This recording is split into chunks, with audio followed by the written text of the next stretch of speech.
Falina no iarabanantsika rehetrarehetra tonga soa efiziona amin'ity alahady feno ny voninahitran'Andriamanitra ity. Engany mba ho feno ny voninahitran'Andriamanitra koa ny fiainanao. Amen. Eto moa zany dia mba te hivavaka manokana sady mba te hiarahaba ho anao zay sambany tonga eto, ho tahin'Andriamanitra manokana zay sambany tonga eto.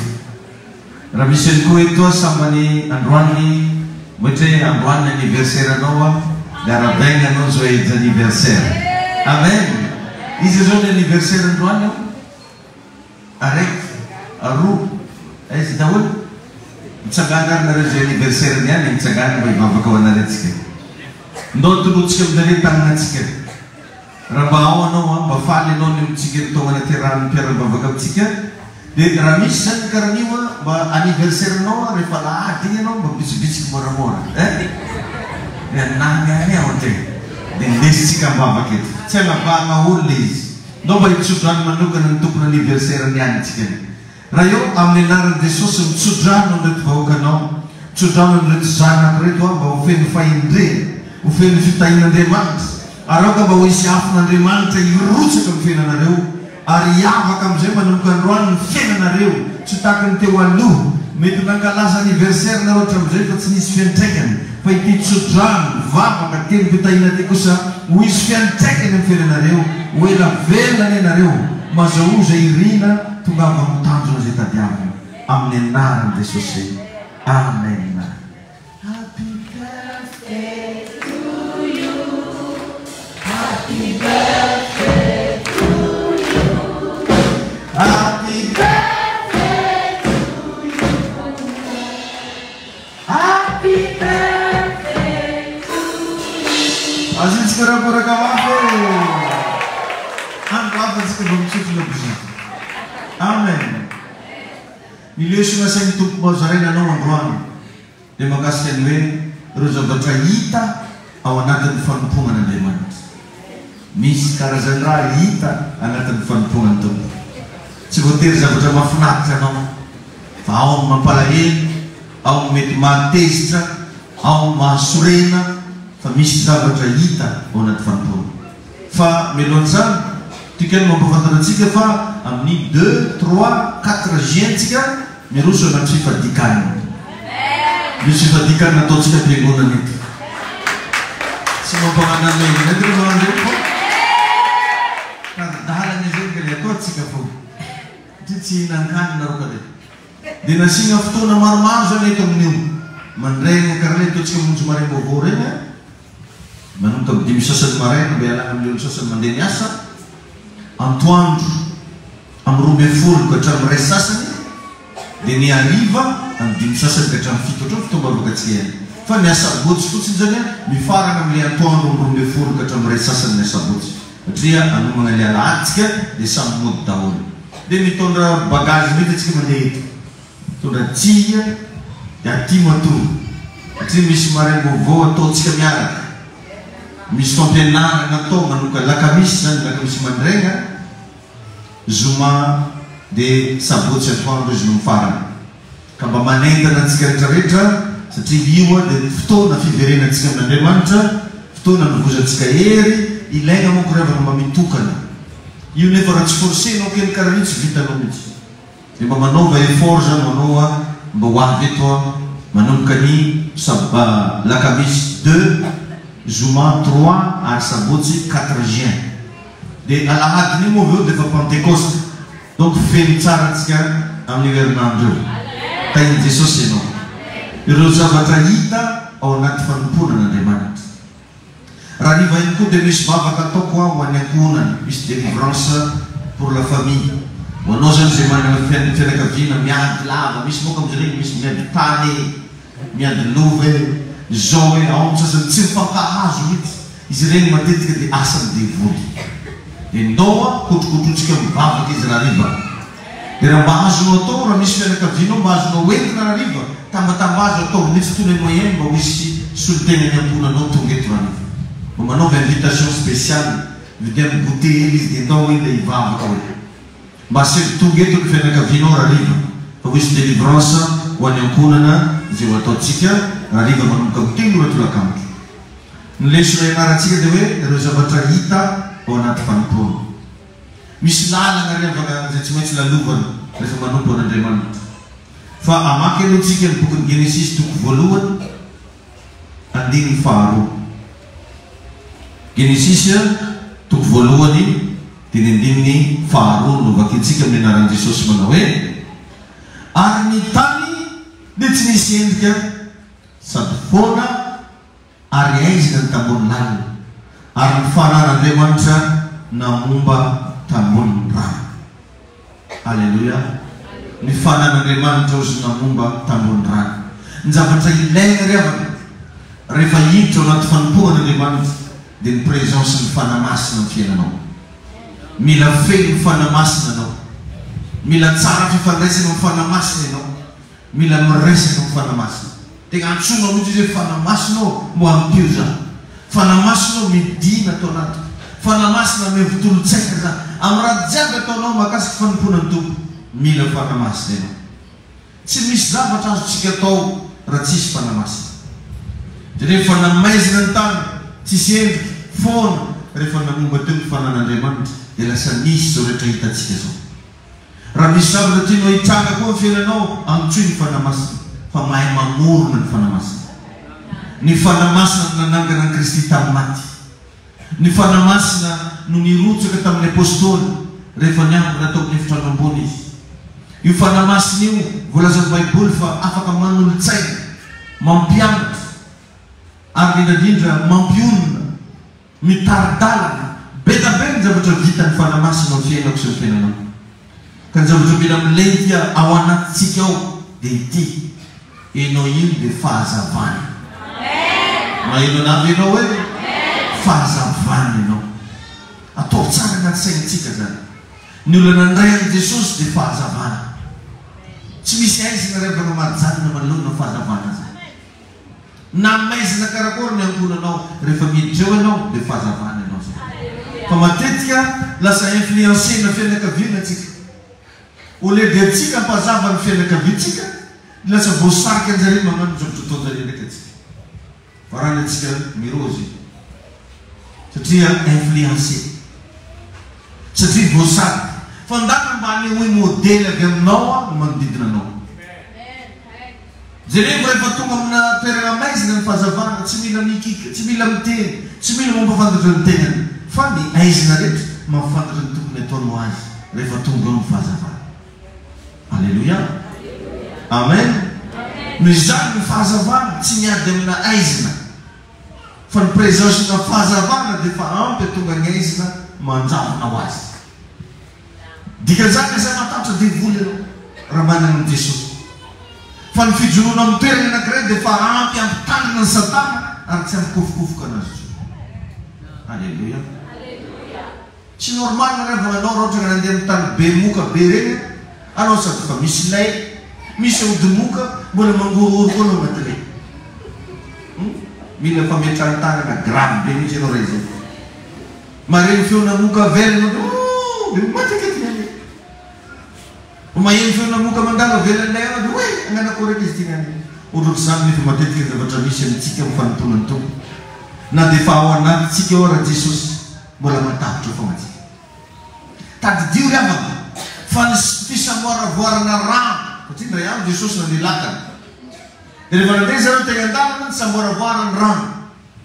Gidragidra be karazana rivotra, nisy tourbillon tegna. Fa tsy midika akory raha ny samoaravoarany rano ka nanjavona ho azy tagnaty lakany Jesosy. Na maro ny zavatra mety mifamaofao amin'ny fiainanao, na mafy ny ady lalovanao, na inona mety mifanaratsiana ataon'olonanao, tsy magnala ny Jesosy eo anatinao zany. Zay nampahireziko atsika tamin'ny talalaka misy hoe ny lasanao tsy ho lehibe lavitra noho no avinao. Ny lasa revana kely foana par rapport amin'ny zavatra ho avy. Amen. Tain'i Jesosy enenao io. Misy zany rehefa aza matavitra anao. Anao manompo an'Andriamanitra aza matavitra. Fa manan'Andriamanitra anao miaraka aminao. Manan'Andriamanitra anao miaro anao.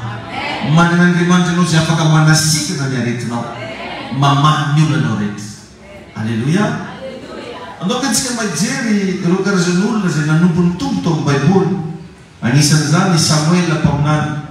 Zay hitantsika amin'ny bokin'ny Samuela voalohany toko fahatelo dia ny 10 Samuela voalohany toko fahatelo dia ny 10 raha mahita anao bokin'ny Joshua, Pitsara, Rota dia Samuela voalohany toko fahatelo dia ny 10 no ovakitsika amin'ny anaran'i Jesosy.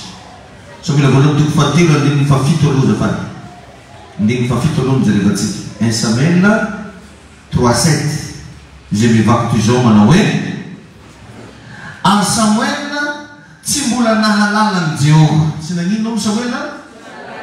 Ary Samuel tsy mbola nahalala ny Jehova sady tsy mbola nanehoany ny tenin'i Jehova izy. Tsy mbola nahalala ny Jehova sady tsy mbola nanehoany ny tenin'i Jehova izy. Zany hoe Samuel mbola tsy nahalala n'Andriamanitra, mbola tsy nahazo révélation. Misy zany olona na mandeha mivavaka karan'izao mbola maro raha tsy fantany agnatin'ny fivavahany ao, ary mbola tsy nahazo révélation mihitsy izy makasika ny fiainany zay mety ho tokony ho fitondran-tegna. Fa ho amin'ny fotoana hiteny aminao Andriamanitra amin'ny alalana toriteny karan'izao, amin'ny alalana fampianarana, ary ho hitanao fa manomboka miova ho azy ianao. Ny olona rehefa mahazo révélation tsy maintsy miova. Misy olona raha omonao karaha tadidiko zao taloha tena nadity ary tena misotro toka. Dia za rehefa tonga amina fety, raha vao fety tsisy toka dia tsy maresaka zay le izy aminahy tamin'izany. Dia namonjy forazaza zay zay, efa namonjy forazaza zay, nangataka za tamin'le dadabenay teo hoe aiza moa zao le mahafepetry aminazy ty. Satria tamin'io raha mamimamy daholo natao zareo teo. Aiza zao le mahafepetry. Dia niteny tamiko le dadabenay hoe anao moa karô zafilao dia magaganary. Olo izy mitady ny mamy, anao ndraiky izy mitady le mahafetry.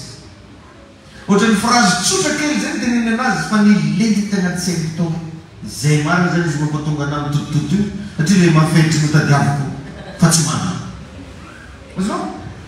Nefa olona miteny anao isan'andro amin'ny alina toriteny tsy mahatonga sainanao. Magnanatra anao ndray mandrenina miteraka mba miovatsy mba janogno le raha tsy metimety jiaby tsy ahoanao. Fa rehefa tonga le révélation le Andriamanitra miteny aminao misy zavatra mampiova anao azy. Zay teny tsotra kely ohatran'ny maivana kely ny fandraisana azy fa ampina ny novako tantara ny tena, ampina mova anahy tena lasa hoe nampitsaratra reo zavatra tsy netinety rehetra teo fiainana. Mila révélation tsika rehefa teto Samuel ao dia mbola tsy nitenenan'i Jehova. Ary teto amin'ny tantaratira dia feno tsy fankatoavana tao amin'ny zanak'Israely, nadika zany zanak'Israely dia tsy niteny intsony Andriamanitra. Antsika inoko raha vao tena feno fahotana fenantsika tsy niteny amintsika Andriamanitra. Na ohatra raha toriteny mivatravatra be io ohatran'ny rano atao an-damosina gana, tsy mandaitra aminao intsony ny hafatra, tsy maheno miontsona intsony ianao agnatina toriteny sy fampianarana, tsy mahazo afatra avy amin'Andriamanitra intsony satria misy ditra natao, misy fiverena an-dalana natao. Fa androany zany manafatra anao miverena amin'ny tompo. Alleluia. Amen. Eo amin'ny andininy 10 1 Samuel 3:10 onzay manana baiboly mba somafy kely baibolinao. 1 Samuel 3:10 amin'ny anaran'i Jesosy le mivaky toy izao manao hoe ary avy Jehova dia nitsangana ka niantso toy ny teo ihany hoe ry Samuel ô, dia namaly Samuel hoe mitenena fa miaino ny mpanomponao. Alleluia. Niverina koa zany Andriamanitra nagnantso Samuel dia namaly Samuel hoe mitenena fa miaino anao ny mpanomponao. Alleluia. Ka niafahanao lasa mpanompon'Andriamanitra dia mila manaiky tezain'olona aloha ianao zay efa ampiasain'Andriamanitra. Raha anao zany tsy manaiky tezain'olona zay efa ampiasain'Andriamanitra dia sarotra aminao no lasa mpanompon'Andriamanitra. Teto Samuel dia nitezaina lehilahy anankiray antsoina hoe Eli mpaminana, Eli mpisolona, zay niteza anazy, nikolokolo anazy. Dia tao amin'ny fitezana io tao no nazahoany Samuel na révélation. Tao amin'ny fitezana io tao no nitenen'Andriamanitra tamin'ny Samuel. Maro nefa rehefa kristiana tsy manaiky tezaina, efa teo lehibe fotsiny. Ary tsy vetsy ny olona amin'izao amin'ny faran'izao samy magnano zay tiany atao fa tsy mamanaraka zay raha volagniny babany Noémie. Atsika nefa ry avy agnatina fiangonana salan'izao manana ray aman-dreny zay natao hitaizatsika, natao hanitsy atsika. Tsy voatery mahafinaritra anao ny zavatra ataona ray aman-dreny, tsy voatery mahafaly anao ny zavatra ataona ray aman-dreny, fa za kosa milaza aminao fa ny programmena ray aman-dreny dia ny ahatsara anao fo. Tsisy ray aman-dreny mijoro zanany tsy anjara raha zany. Ary matetika ry avana ny ray aman-dreny tsy mihinan-kanina mba hampisakafoana ny zanany. Ny ray aman-dreny miaritra mihitsy tsy mividiny in'iny fa ny zanany mahazo hitadiavana. Satria lehibe ny fitiavana ray aman-dreny zanany. Ka raha anao matsapa fa zanaka agnatina fiangonana anankiray, ekeo ny fitaizan'ny ray aman-dreninao anao. Alleluia. Amen. Ao Samuela voalohany toko fahatelo teo ihany dia ny 7:10. Samuela voalohany toko fahatelo dia ny 7:10 amin'ny anaran'i Jesosy manao hoe: ary nitombo Samuel sady nomba azy Jehova ka tsy nisy navela no raraka an-tany ny teny. Alleluia. Nitombo ny Samuel. Ny olona revana rehefa antsoin'Andriamanitra ka ny tenenan'Andriamanitra tsy maintsy mitombo, satria ny tenin'Andriamanitra mampitombo, ny fampianarana mitombo. Mahatonga atsapa hoe ry tsy ataoko tsony fa ity indray no ataoko. Teto dia nitombo ny Samuel sady nomba azy Jehova ka tsy nisy navela no raraka an-tany ny teny. Engany mba ho tahaka izany koa ianao. Aza vela raraka an-tany ny tenin'Andriamanitra mba hahatonga anao mba tena hitombo. Ao amin'ny 20 ka hatramin'ny 1:20 ny Samuela 3:20-21 amin'ny anaran'i Jesosy. Samuela voalohany toko fahatelo andiny 20 ka hatramin'ny 1:20. Ary ny Israely rehetra hatramin'ny Dana ka hatramin'ny Beeriseba nalala fa efa mpaminany Jehova tokoa Samuel. Manomboka ho fantatr'olona ianao rehefa manombo an'Andriamanitra. Ho reniriavanao mivafa-pingahiva Israely. Manombo ny tombongahiva izao ny Israely rehetra ozy hatramin'ny Dana ka hatramin'ny Beeriseba nalala fa efa mpaminany Jehova tokoa Samuel. Dia niseho tao silo indray Jehova, fa niseho tamin'ny Samuel atao silo Jehova tamin'ny teny. Tamin'inona ny nisehony? Tamin'ny teny. Matetika antsika rehefa mangataka amin'ny tompotompo miseho aminy. Ny fomba hisehoan'Andriamanitra tsy voatery hiseho vatana, satria tsy olo jiaby mahazaka an'izany. Mba imagineo tsy elabaraka foana fa tsy zakanao. Ka indrindranao ina Jehova ny voaloha blandine. Mety misy olo membrina bambony fandriana tsy gamako. Hoe sasakaly no tonga tandramon'ireny Jehova. Tsy olo jiaby mahazaka an'izany. Dia jereo teto fa ny fomba nisehoan'i Jehova tamin'ny Samuela dia tamin'ny teny. Ka isika reto ziona dia hisehoan'i Jehova amin'ny alalan'ny teny. Miteny aminao Andriamanitra eto rehefa. Magnatory izay tokony ataonao. Magnitsy zavatra tsy mety iainanao. Mampafantatra anao fahamarinana. Miteny Andriamanitra. Alleluia. Amen. Natonga Samuel lasa mpaminany dia satria nisy nitaiza. Tsy possible anao zany ho lasa olona maventy ara-panahy, vehivavy lehibe sy lehilahy lehiben'Andriamanitra raha tsy misy olona ekenao nitaizanao. Mba ekeo ry havana, raha misy lehilahy nanaiky, misy vehivavyn'Andriamanitra manaiky hitaizanao, mba ekeo ny fitaizanao. Tsy mora ngeny mitaiza. Satria tsy maintsy anjaranao mitady sakafo, anjaranao ray aman-dreny mikolokolo, manolotra zavatra mba hasolo zanakao. Tsy mora zany. Fa nefa rehefa matetika dia vitsikely ny olona manaiky hitaizany. Ny olona rehetra dia nahalala fa tena mpaminany Jehova hony Samuel. Jereo tsara ny fomba nisehoan'Andriamanitra tamin'ny Samuel fa tamin'ny alalana teny.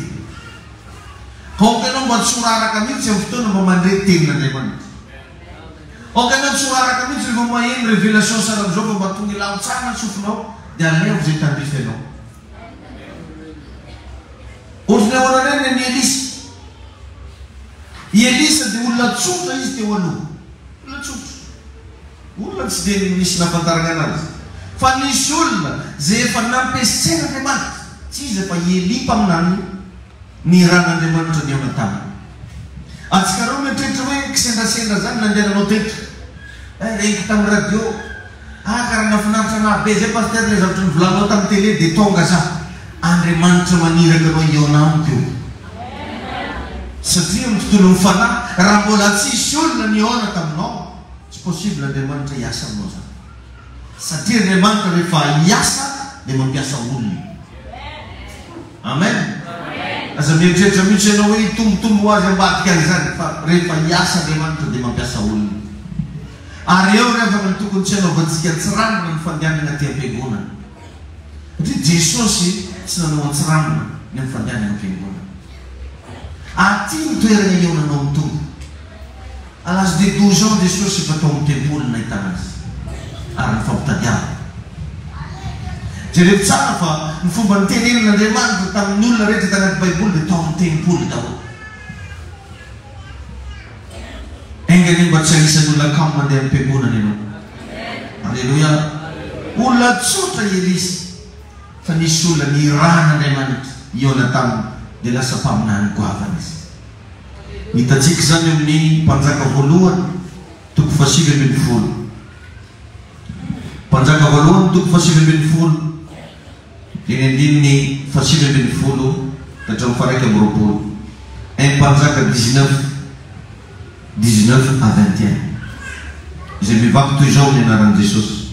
Mpanjaka voalohany toko 7:20 ny andininy 7:20 katramin'ny faraiky amby roapolo manao hoe: ary niala teo Eli ka nahitany Elisa zanaky Safata, zay nampiasa omby 420 mikambana tsiroro azy, fa izy teo amin'ny roa farany indrindra.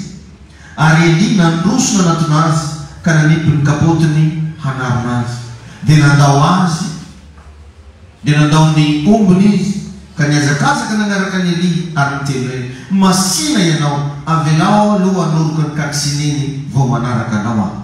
Ary izy taminy: mandehana miverina fa naninona anao moa za. Dia niverina niala taminy indray izy ka naka ny ombiny roa mikambana dia namono azy ary nandrahony tamin'ny azo fiasan'ny omby ny henany ka nomeny ny olona, dia nihinana ireo ary niainga izy ka nanaraka ny Eli. Niainga izy ka nanaraka ny Eli. Hitanao, raha tianao ny tena anompo marina n'Andriamanitra, tsy maintsy misy zavatra afoinao amin'ny fiainana. Madinio kely fa matetika dia be da be ny zavatra manakana antsika tsy ahafahantsika manompo an'Andriamanitra. Manakana antsika tsy ahafahantsika miaina anaty fahamasinana. Manakana antsika tsy mahita ny voninahitran'Andriamanitra. Ireo zavatra io mila afoinao. Dia rehefa teto fa rehefa niaona tamin'ny Elisy dia misy zavatra tsy maintsy nafoina. Ka ny anao zao aiza zay mahafoinao? Inona ny zavatra mahafoinao an'Andriamanitra? Inona reo karazan-javatra zay mba efa nisarahanao hoe dia efa nanomboka nivavaka za dia nisarahako reto karazan-javatra reto? Mba misy an'izany re ny fiainanao. Indray ny afaka antsika tiatsika ny mivavaka fa misy zavatra tsy tiatsika hajarina mihitsy ao.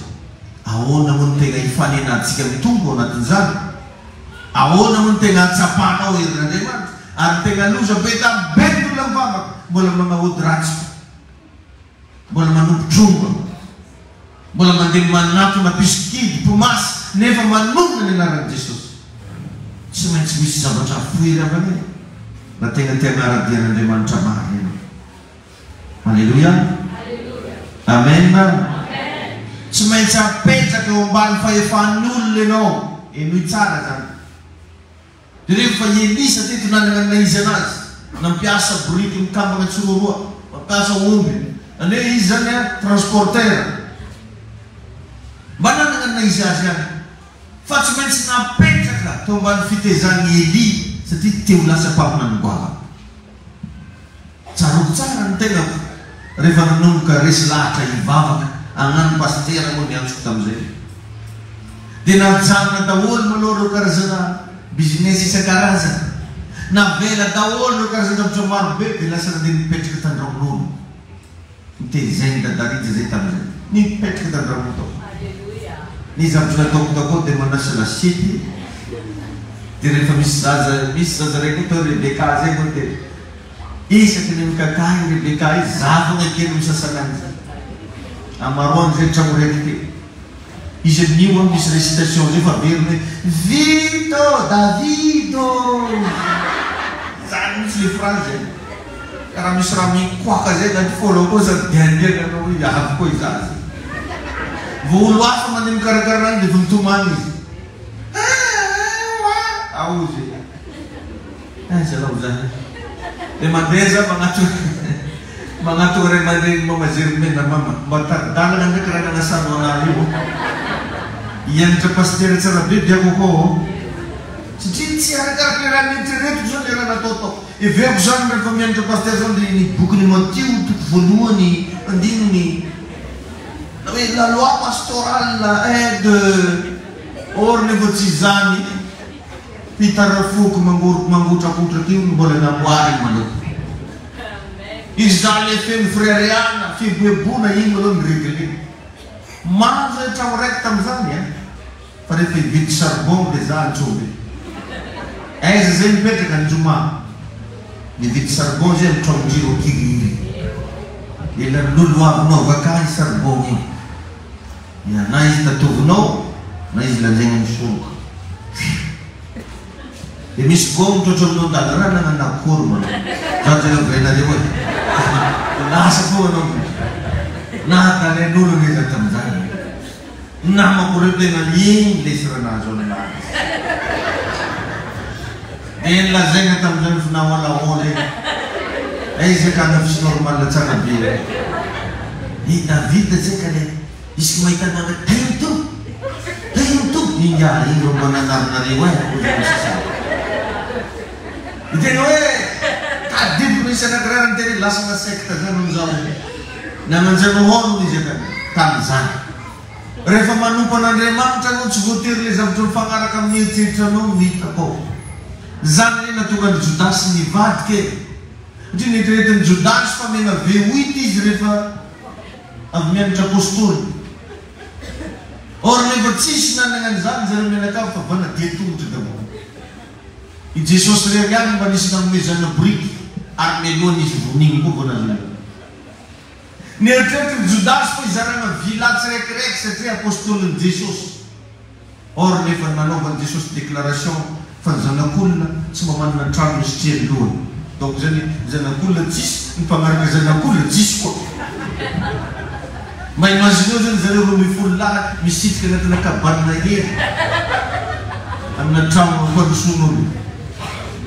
Amin'ny hevitra andalo goedrapota. Tsy mora zany dia farany nivadika.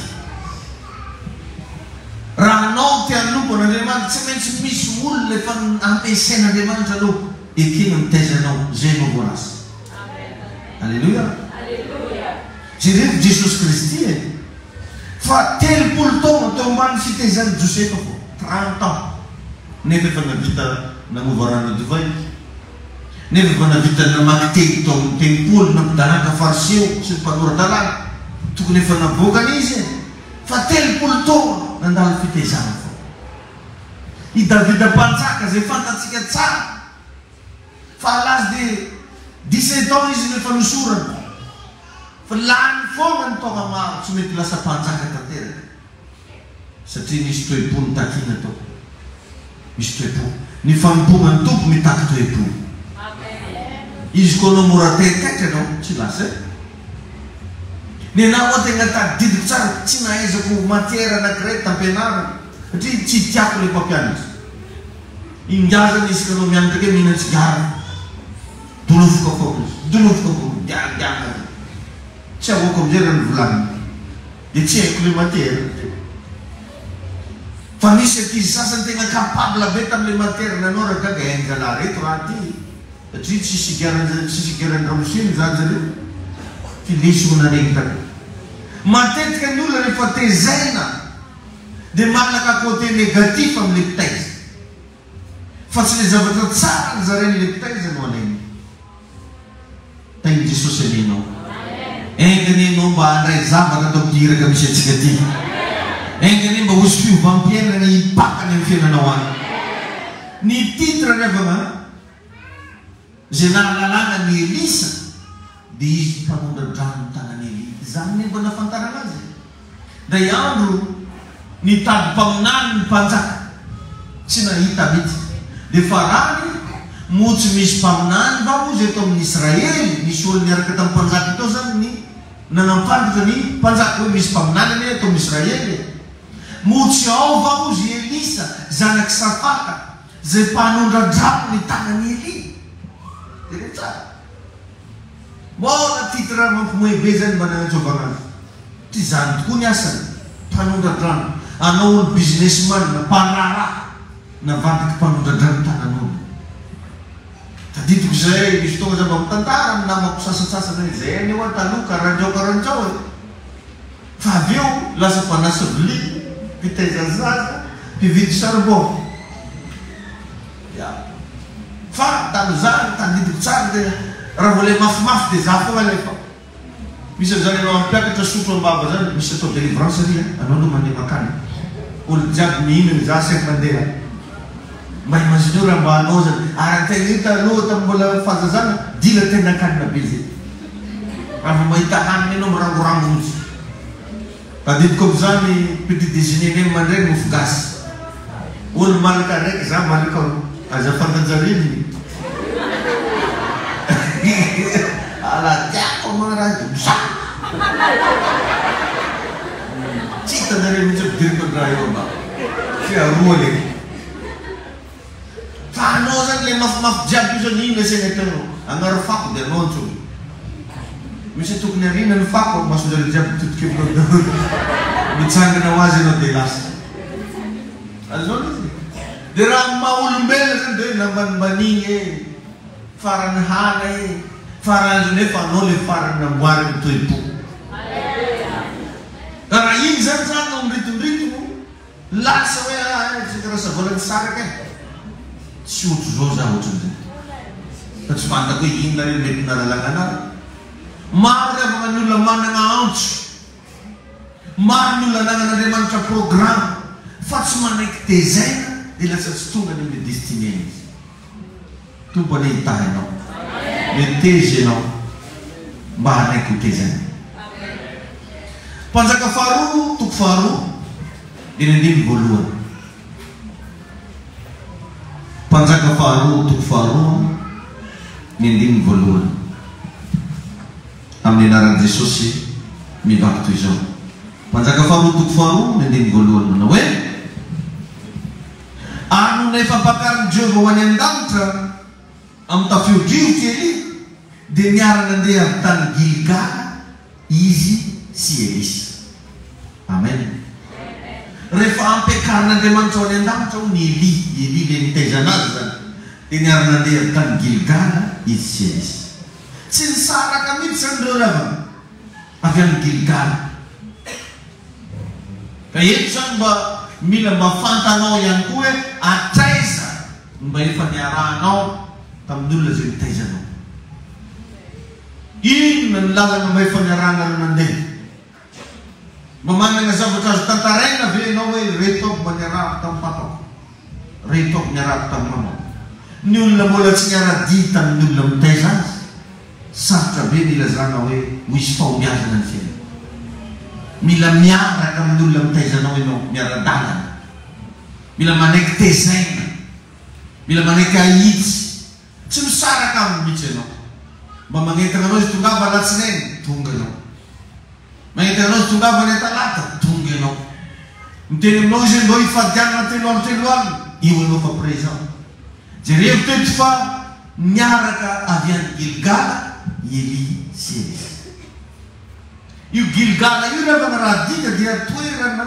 fagnamboarana toe-po zay le hoe Gilgala toerana famolavolana toe-po misy zany tevoka anankiray zay atsiarovanao mihitsy mety hoe bedesy ny paster ianao mety hoe nahitsy ny paster ianao tadidinao mihitsy hoe iri le formation salam nataoko zao tantaranao hoe nasainy ray aman-dreny karakana manasa viliza niaraka ny tany zay manosika kalesa misy fotoana misy tantaraina mihitsy niaraka ranosika kalesa fa inona zao mba azonao tantaraina satria rehefa maro amintsika mivavaka fotsiny fa tsy manompo anatin'le fivavaka mila manompo anao zay anao mba azolazana hoe niara-dalana Midiry agnatina sampana.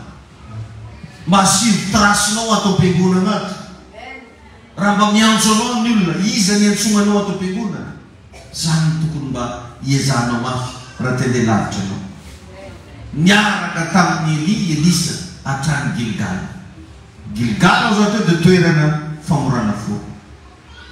Dia rehefa avy tao Gilgala zareo dia nifina toerana nakao Betela. Ndika teny hoe Betela dia toerana zay hitenenan'Andriamanitra. N'antsoina hoe lieu de révélation. Raha tsy manaiky amboarin'Andriamanitra toe-po ianao, miala avy ao Gilgala, tsy possible aminao no tonga ao Betela. Maro nefa ny olona tia mba hitenenan'Andriamanitra ho'izy. Tia no izy mba eny feon'ny tompo. Satria miazakazaka ao Betela nefa tsy tia tany Gilgala. Tsy possible. Raha tsy voavolavola ny toe-ponao, tsy teny aminao zany Andriamanitra. Raha tsy voavolavola ny toe-ponao, tsisy olona iaino anao zany eo. Ary tsy atsapa mihitsy ianao zany atao hoe voninahitran'Andriamanitra zany. Raha tsy manaiky nandalo tao Gilgala, ny tompo any lesona anao. Alleluia. Ao Betela no alalanao ny destinenao. Atsika roa nge raha vao manomboka mivavaka, mbola tsy haitsika hoe ianatsimo sa ianavaratra. Fa rehefa voavolavola ny toe-ponao, miala tsy moramora le akora. Le karofadra manaro manao iny, miala tsy moramora iny. Dia manomboka mora aminao amizay mandray teny. Dia rehefa tonga ny ten'Andriamanitra, dia fantanao azy hoe za ty vehivavy tokony anao an'izao, za lehilahy tokony anao an'izao. Ny toerana tokony hopetrahako ary fa tsy aty. Ny zavatra tokony ataoko iry fa tsy ity. Zany hoe ny olona manaiky volavolaiko ny toe-pony, ireo ihany mitenenan'Andriamanitra. Alleluia. Tain'i Jesosy alenao hoe ireo revana le lalana, ireo le zavatra tsy maintsy hitanao ao anaty fanompony. Fa molavolana toe-po aloha ny départ. Zany mahatonga antsika sainy misaraka amina raha marobe, satria any no misy ny fotsika. Zay mahatonga ny Baiboly miteny hoe tsy mahay manompo tompo roa ianareo izy fa na ny anankiray ho tianareo na ny anankiray ho alanareo. Tain'i Jesosy alenao. Amen. Rehefa avy miteny aminao Andriamanitra, ny zavatra hita hoentinao Jeriko amin'izay. Avy tao Betela, Elisa dia tonga tao Jeriko. Inona moa le Jeriko? Ao le toerany ady. Ao ny ahitanao karazana ady. Zany hoe ianao le avy amboarana toe-po iny zany, manomboka miteny aminao Andriamanitra. Direvitsika tsara fa i Abrahama zao tratra n'ity tranga anankiray ity. Miteny tamin'ny Abrahama Andriamanitra fa ho atao firenena lehibe, aminao mitahina ny firenena rehetra. Rehefa avy niala tao amin'ny trano Israelina izy. Azonareo ve zany? Niala tao Betela izy. Niala tao aiza izy teo niala tao Gilgala izy. Dia netitoko tao Betela. Dia rehefa tonga dia nifanena tamina ady problème. Tonga dia problème. Rehefa avy miteny aminao zany Andriamanitra, ny antony hitenenan'ny tompo aminao io ho misy zavatra hitranga alohanao ao. Tadio zany. Ninona karazana teny azonao, na teny fampaherezana, na teny faminanina, na teny pitahina, dia midika iny fa ho avy le pitahina. Midika iny fa ho avy le fanefena. Midika iny fa ho avy le fanefena toe-po. Rehefa avy tao Gilgala zareo tonga tao Betela, dia tsy maintsy nandalo tao Jeriko. Jeriko rehefa toerana ady. Eo no misy ny atao hoe fanamby. Fanamby. Ianao raha vao manomboka mivavaka mbola tsotsotra ny ady atrenao. Fa rehefa manomboka amin'ny fahalalana ianao, manomboka amin'ny fitezana ianao, manomboka misy zavatra mangotrakotraka zany mitranga etsero. Eo foana ny olona mivadika aminao. Eo foana ny olona mananga anaty aminao. Raha mbola ambanimbany degré spirituel ianao dia zavatra tsotsotra foana no mitranga aminao. Fa rehefa manomboka misanitra ianao, manomboka hitenenan'ny tompo ianao, miparitaka amin'izay no karazana intox. Zavatra tsy manjary jiaby mombanao. Satria zakan'ilay degrénao izy. Tompo ny etahinao. Zany hoe rehefa ny etapy anatina fanompona, amboarina aloha ny toe-po, maheno an'Andriamanitra, Tsy vitan'izay fa mahazo révélation dia miatrikady aminy. Eo ilay olana matetika eo. Ary eo manaraka kristianina maro. Satria heveriny fa raha ohatra avy nanao ny fanakitra izy dia tsy miatrikady tsoa. Heveriny fa rehefa avy nifadiana izy dia tsy miatrikady. Mba imagineo fa nifadiana efa 40 andro Jesosy. Vao may nangotraka ny ady. Fa tsy hoe nilamindamina izy après. Vao may gidragidra ny zavatra ny trano. Miatrika fakapanahy, miatrika zavatra isan-karazany, nefa avy nifadiana. Jereo tsara Mosesy, nifadiana nefa 40 andro tany tendrombohitra. Izy nidiny avy any namtondra ny tompo didy folo. Vao tonga teto ambony tany, problème manita ny teto. Zanak'Israely mivadika, zanak'Israely nanao samby. Izany hoe mila miprépare ianao zay magnaradia ny tompo, amboara aloha ny toe-ponao. Fa rehefa vao amboatranao toe-ponao io, manomboka aheno an'Andriamanitra ianao. Ary rehefa avy maheno an'Andriamanitra tsy ampy fotsiny zany fa ho avy tsy ho ela koa ny combat. Fa zao mahafinaritra ry havana, anatina combat rehetra tsy maintsy ianao foana mandresy. Zany tsy tokony ampiontsona anao ninona detrenao. Andriamanitra tsy mamerana hoe hiady rehetra zany. Zay na tonga amin'ny Paoly apôstôly teny efa niady tsara izy. Zany hoe niadina kristianina zany ady tsara. Ino mahatsara anazy? Ianao foana tsy maintsy mandresy. Alleluia. Efa niady tsara izy. Fa niady ny finoana ary efa natanteraka ny fihazakazahana. Adin'ny Paoly zany no velona ramoramora izy atao niady tsara izy. Fa nahatsara anazy zany dia izy foana nandresy. Mety misy zavatra tena tsy hitanao mihitsy aiza ny lalana hivoako misy ity. Fa raha Jehova no manao ny trano, sasaponja ny mpanao azy. Ary ho hitanao tsara fa Jehova momba anao. Andriamanitra hanampy anao. Andriamanitra hampandresy anao amin'ny anaran'i Jesosy. Alléluia. Jeretsika ny 2 Mpanjaka 2:5. Mpanjaka faharoa toko faharoa andiny fadimy. 2 Mpanjaka 2:5. Izay mivaky toy izao amin'ny anaran'i Jesosy manao hoe: ary ireo zanaky ny mpaminany izay tao Jeriko nanatona ny Elisa ka nanao taminy, fantatrao fa anio no angalany Jehova ny tomponao hiala ao ambonin'ny lohanao. Ary izy namaly hoe fantatro ihany koa zany fa mangino nareo. Tanao, ny olona tegna manompo tsy mandeky sakisakanin'olona. Misy information zany teneny zareo. Mba fantanareo moa izy io nafiraisany vavanareo. Mba fantanareo moa le pasteur David. Mba fantanareo moa zao fa namaly Elisa fantako so mangino nareo. Tsy nampiomotra ny Elisa zany zay zavatra ny tenenin'olona. Ao anaty fanomponaon'Andriamanitra misy olona tia ampiverin-dalana anao. Misy olona tia hanana ny fitiavanao ny tompo ao. Misy olona tia hampanota anao ao. Fa anao aza mienitra fa mandrosoatra any. Reo rehefa karazana zavatra tsy maintsy hita ao anatin'ny fanompontsika an'Andriamanitra. Tain'i Jesosy ianao. Ianao aza kivy, ianao aza mienitra. Amen na sa tsy amen? Fantako zany no zingareny. Fantako zany fa mangina nareo. Tsy taika atao Jeriko izy fa mbola nitady zavatra.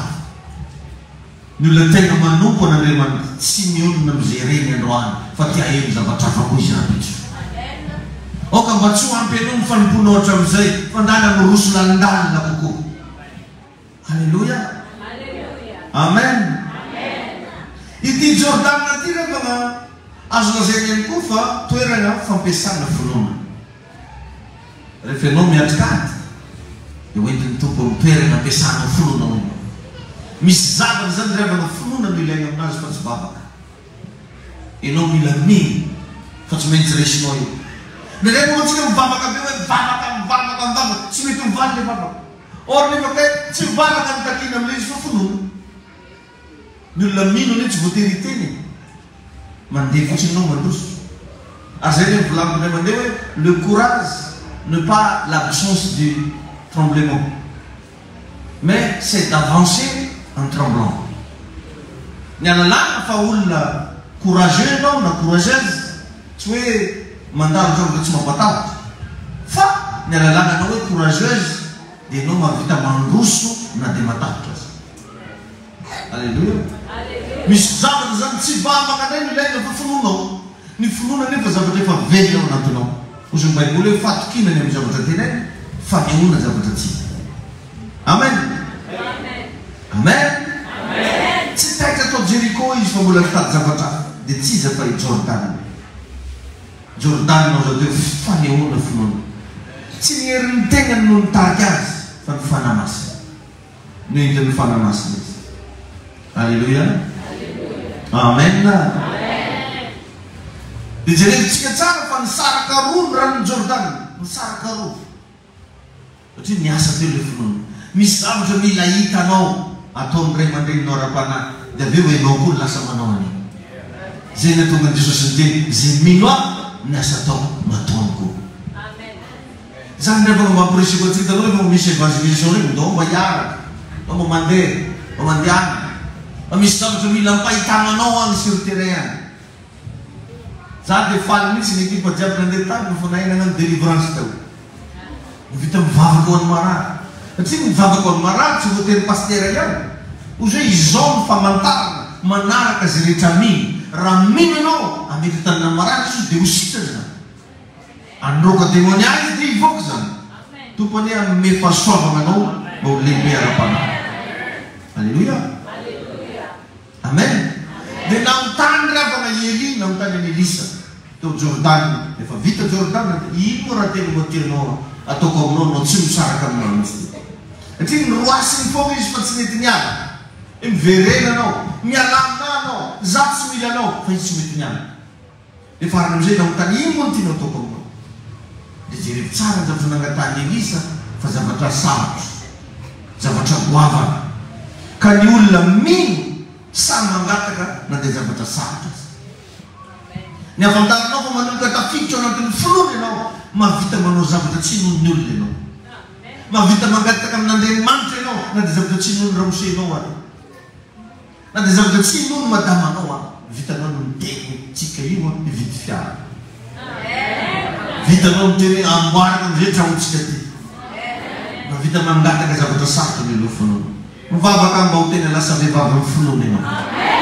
Alleluia. Ny zavatra nataon'ny Elisa voalohany dia nandrovotra ny fitafiana. Nandrovotra ny fitafiana. Mba ahafahany mitahany ilay fitafiana ray. Misy karazana fitafiana aminao, tsy ilay fitafiana hoe ilay toetranao. Mila rovidinao io mba ahafahanao mandray fahasoavana vaovao amin'ilay hiraka izay hivavahana. Ary ny isan'ny zavatra tegna mahafinaritra revana. Fa ny mirakla farany nataon'ny Eli dia namisaraka ny ranon'ny Jeriko. Marina sa tsy marina? Fa jerevi tsara fa noho ny fahaizan'ny Elisa tsy nisaraka tamin'ny ray ny-ara-panahy, teo miteboka izay namaranan'ny Eli ny tantarany no nanomboan'ny Elisa ny tantarany. Mirakla farany nataon'ny Eli namisaraka ranomasina, namisaraka ranon'ny Jeriko, ranon'ny Jordan. Fa ny mirakla voalohany nataon'ny Elisa namisaraka ny teo izy nanomboka. Raha hainao tsara magnaja ny fitsipika sy ny fitezana ataon'ny ray aman-dreninao anao, dia zavatra farany nataony ny voalohany no ataonao. Mahazo lesinao anatin'izany ve ianao? Ny tompo aretahinao. Amen. Zay rehefa fomba nampiasan'ilay akanjo sy ny vavaka nataony, aiza ozy Jehovah-Andriamanitra tsy magnadino ray aman-dreny zany ny olona bien connecté. Izy sy teny hoe zany ray zao fa mbola tsarony foana papany. Aiza ozy Jehovah-Andriamanitra. Satria fantany fahavitany amin'ny Eli le fahasoavana amin'ny ampita tany aminy. Enao koa zany raha mivavaka anatina hiraka anankiray tadeo fa le fahasoavana miasa amin'ny hiraka ihany no miasa aminao. Ny zavatra mila ataonao fahaiza manompo, fahaiza manaja, fahaizana manome voninahitra. Zany ny fisotomana zava-panahy. Fahaizana manompo, fahaizana manaja, fahaizana manome voninahitra. Mba hainao ve manompo ao anatin'ny hiraka misy anao. Mba hainao ve manaja ny hiraka ivavahanao io. Mba hainao ve manome voninahitra an'ilay ray aman-dreninao izay mitaizanao. Sa izy no ataonao hirahira agnanaovanao kopikole ambany tena. Tompo any hitahinao. Alleluia. Jereo ny fomba nampiasana an'ilay izy raha. Aiza ozy Jehovah-Andriamanitra ilay. Tsy ny anarany no natsoa. Tsy hoe raiky dia osy. Dia tonga dia anarany volaniny teo. Non, aiza ozy Jehovah-Andriamanitra ilay. Dia jereo vyavaka. Na i Samuel na i Elisa dia misy olona nirahana hitaizana azy daholo. Ka magnino ndraiky ianao tady tsy aleoko tezay. Ireo nefa voasokajy ny Baiboly fa olona grand daholo. Samuel mpaminany zany namoaka mpanjaka farany goavana tao amin'ny Israely. Elisa zany nahazo le double portion tamin'ilay fahasoavana tao amin'ny Eli. Nefa revana tsy afaniana amin'ilay principe-na fanompona maneky tezaina anao. Na grand sala aminao ony anao mba maneky anao ho tezaina. Alleluia. Dia misy rangahy anankiray farany akatsika lesona ty izy fa Saul. Saul. Saul ty le niova Paul. Misy Saul anankiroa manko tagnaty Baiboly. Misy Saul raiky Saul mpanjaka. Misy ndraiky Saul le lasa Paul. Ka le Saul lasa Paul no resako anao. I Saul dia olo manam-pahaizana. Ary manana nationalité tsy latsaky ny folo izy. Mba imagineo ke olona manana nationalité folo karazana zany. Tsy janajanakory zany. Imaginao? Ianao zao firy nationalité no. Tanosy ianao, Esrebaky, Lesitaraky. Firy ianao telo. Fa i Paul apôstôly tokoa dia nanana folo karazana na nationalité. Donc olo mafy be. Fa ino ny zavatra mitsara? Tsy maintsy nalefa tao amin'ny fitezany Ananiasy izy. Ananiasy io olo tsy dia mananakory. Olo tsy dia nianatra. Anao no tapaezaka tamina fianarana nasaina ny tezain'olo tsy nianatra. Fa zao ny zava-panahy tsy idirana nianatra sy ny tsy nianatra. Fa misy révélation tsy anananao fa ananany ray aman-dreninao ara-panahy. Za zao tsy voatery anana ny diplôma zay anananao. Fa ny révélation omeny tompo anahy afaka anova fiainanao. Ka raha tsy maneky ianao anatin'izay karazana principe na fitezana zay misy zavatra tsy hitsanga mihitsy amin'ny fiainanao. Satria ozy ny Baiboly tsy manao na inona Jehovah-Andriamanitra raha tsy efa milaza an'izany amin'ny alalany mpaminany mpanomboly. Zany hoe raha misy zavatra tiany tompo andeha atao amin'ny fiainanao io, zany mampiteneniny. Tsy mety aminao zany fa zay izy. Zay reky no asaina mivavaka ao anao. Zay mila mitsodrana anao hoe oka ho ambininy ianao. Manomboka eo ambininy ianao. Zay ngely izy hoe minono mpaminany dia ho ambininy ianao. Fa nandraitsika ravana ny mpaminanytsika tsy hinotsika. Pasteuratsika tsy hinotsika tsara be. Jesosy any hitahy anao manokana. Tsy vitan'izany ravana rehefa avy tamin'ny Ananiasy izy. Nalefa tamin'ny Barnabasy. Barnabasy io mpagnarato idrambay arato. Olo tsy nianatra fa nalefa tany. Mba anino anamboarana letrepo ndraindraitsika io moko mirehareha. Nendray moko atsika io mieboebo. Ny zava-panahy nefa tsy afaka miara mipetraka amin'ny firariana sy febebolo. Fa ny zava-panahy datatакiny dia fanetrentena. Simplicité. Le manao anao milalanao mihitsy. Izy tonga gaga olo mahita ne tamin'ny lalana andeha mananary iny. Zay mipetraka tamin'ny tomobily. Wala, pasteur ndraiky mipetraka akany. Tonga ny devagna ty plasy. Or nefa zany tagnatiny tao tery be. Tery. Aloha zay lehilahy jiaby mandidy dia efa dimidimy zay lehilahy miakatra mitafo tomobily. Izy ireo viavy milamina tsara be ke.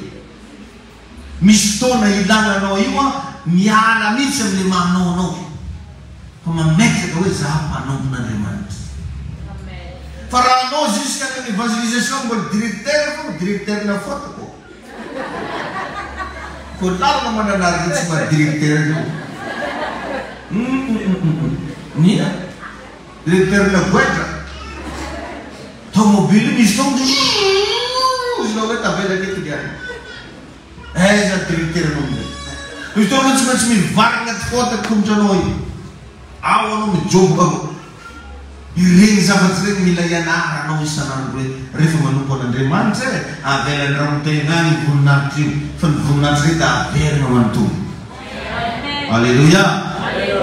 I Barnabasy rehefa tsy nanana ny diplôma zay nanana ny Saul akory. Fa fa saingy nanana toe-po tsara zay mila ny anaraka saoly. Za mety tsy manana zay zavatra anananao fa mety misy zavatra tsara napetraka ny tompo atao anaty vato zay anova fiainanao. Itahinao ny Andriamanitra. Alleluia. Ary amin'ny fiainana revana aza mitady olona mahafinaritra fa ndana mitady olona hitaiza. Job no olona afaka hitaizana. Ary ny mpitaiza tsy mitsitsy tsorakazo. Ny mpitaiza samy miteny anao. Ny mpitaiza samy magnanatra. Amen. Tain'i Jesosy anenao. Ny mpitaiza ne possible efa niainany zavatra iainanao io e. Zay matetiky manimba sain-jaza. Nareo maka fa nahavita dia zay raranary. Ozo sasana. Vetivety zay sy maman nijery paozin'olo le talon reny. Ka izany efa le talon misy dingidingina akanjo. Anao le akanjo le amin'ny be jusqu'à tireny. Efa le talon nisy. Oui, zany mantsely madamo hoe izy iny zany le talon nisy raha rehetra. Izy koa zao talon reny mbola nanadary fo. Mahay magnanitra fogna. Ka anao zany raha vao eritreritry le raha nataon'olo talon, tsy te hitandregny raha volamin'olo talon. Asarotsika izy. Ny fitezana ataonao raiso tsara. Atao zay mahatonga anao hiova tanteraka vokatry ny zavatra nitezananao. Atao zay tonga anao mba tena mivovolavola anaty fitezana. Fa za mijery za dia zokany be dia izy ndraika nasanasana. Za manana diplôme ambony no io, ahoana zana zao. Tsy voatery hitovy diplôme aminao ny paster anao. Fa manana toe-po tsara, afaka hitezananao. Manana fahasoavana, afaka nasitrana ny aretinao. Manana hery afahanao mandrava ny asan'ny démoniaque. Mila manaiky no hipetraka amin'ny plasina zany. Mankatoava raha magnitsy anao zay ankatoava ny famitsinay. Raha magnanitra anao zay ekeo ny fagnanarana ataonay. Itahinao ny Andriamanitra. Engany mba ho zanaka mahatoky ianao. Engany mba zanaka tsy miala ny fanompony ianao. Ary manokana mba mingavy ianao za mba midira anatina sampana fa za mijano ivelany. Zanako anao, tiako anao. Ary tonga soa ianao aty zio. Iara-itsangany tsy dia hivavaka.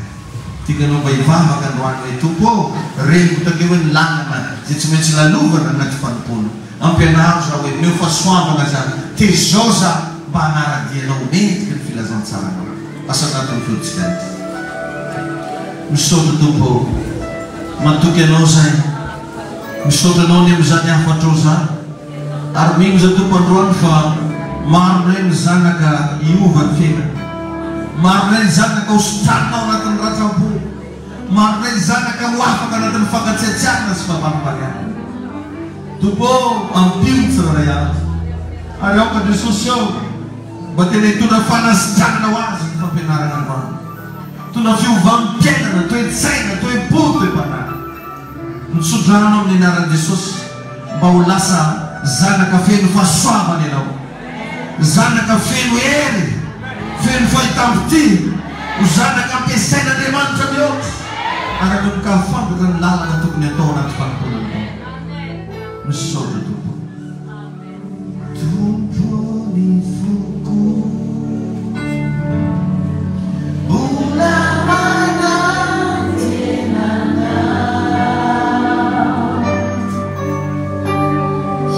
ianao tokanilay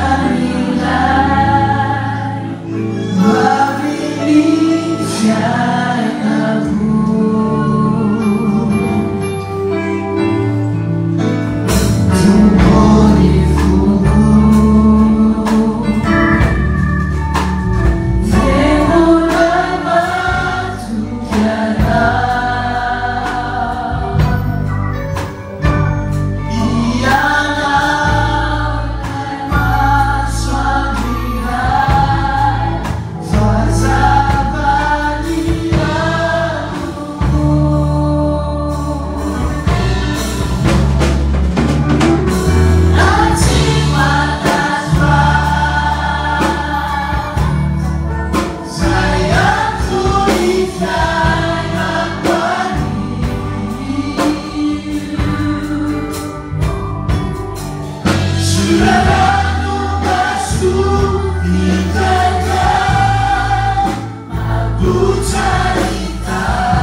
sodra matokotry rehefa ianao tsy alao anay na tsy fantatray azy ny antony itondranao ny firenena indray mandalo ady zay mandalo fanemezerana mandalo fanaratsika fa fantako fa ianao manana ny hevitra iverana anay tsy hala aminao zay Jesosy any mamindraha fo aminay menakavy tario amin'ny lalana tokony alehanay zay azavela iravoravo tanany zay ampahirato ny masompananay Jesosy any mba afanay manompo anao afanay mahita ny voninahitra ataovy mahatsapa zay Jesosy fa tsy irery zay fa manana anao amin'ny anarany Jesosy. Amen. Afaka mahazo toerantsika amen. Minao fa mahazo lesona ianao androany maraina azadimo raha riva miteny oratolakandro misy an'izay bavaka sy fampianarana manokana ho any ankohonana zay mba engaviko anao mba ho tonga misy délivrance ho an'ny famille matetika rehefa agnatina famille-tsika misy ady fo ao misy famille-n'olona sasany any tsy mba misy olona mba tafavoaka mihitsy agnatina famille ohatra mampalapala daholo tongava raha riva fa misy bavaka manokana ho ataonao. Amen.